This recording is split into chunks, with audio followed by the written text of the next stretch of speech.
Tout rapport publié par les Nations Unies sur le Mali, relatif à la situation de Moura, les hommes politiques et les défenseurs des droits humains appellent à l'union sacrée pour soutenir l'armée malienne. Ils se disent indignés du contenu d'un tel rapport contre le Mali. Pour plus de détails, nous vous proposons d'écouter Amadou Goïta, ancien ministre et président du parti Yelenkura, Ouseni Amion Guindo, ancien ministre et président du parti Kodem, et Saloum Dedeo Traoré, défenseur des droits humains. Ils sont au micro de Tamsir Djabati. Le Mali est l'un des rares pays où la nation a précédé l'État. Au Mali, nous sommes d'abord maliens avant d'être Bambara, maliens avant d'être Bozo, maliens avant d'être Dogon, maliens avant d'être Peul, maliens avant d'être Arabe ou Touareg. Ça veut dire qu'au Mali, nous sommes une nation. L'armée malienne est le reflet de notre peuple. C'est une armée qui est le creuset de l'unité nationale et de la cohésion nationale. Notre armée est notre outil de souveraineté nationale. Notre armée, à chaque fois qu'on l'a sollicitée à travers les missions sous-régionales, régionales, africaines et même onusiennes, a toujours fait preuve d'exemplarité. Je ne pense pas que cette armée est une armée qui puisse commettre des exactions. Non, pas du tout. Elle est professionnelle.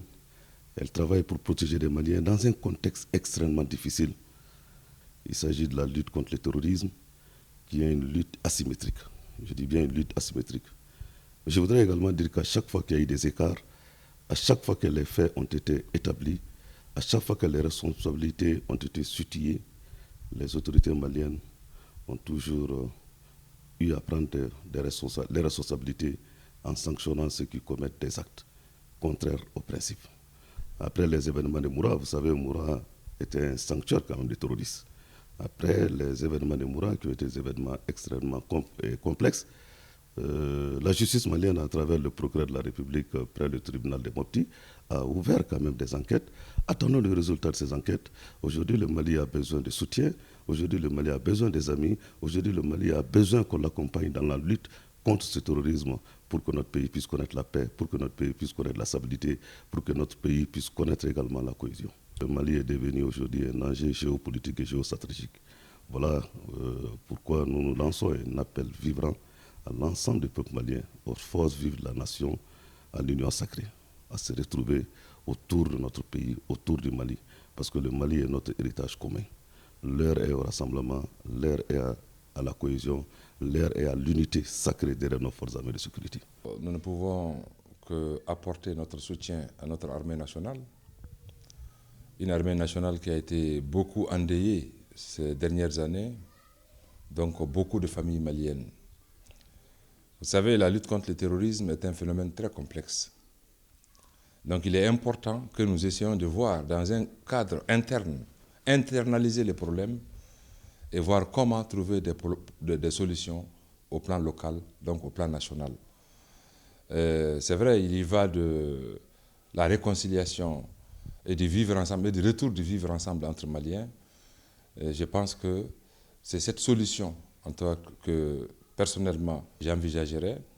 Et ensuite, demander au gouvernement de la République du Mali de faire en sorte que les acteurs politiques, les acteurs de la société civile soient conviés et que des éléments de langage et que la situation leur soit expliquée pour qu'elle puisse être le relais auprès des populations et même auprès de la communauté internationale.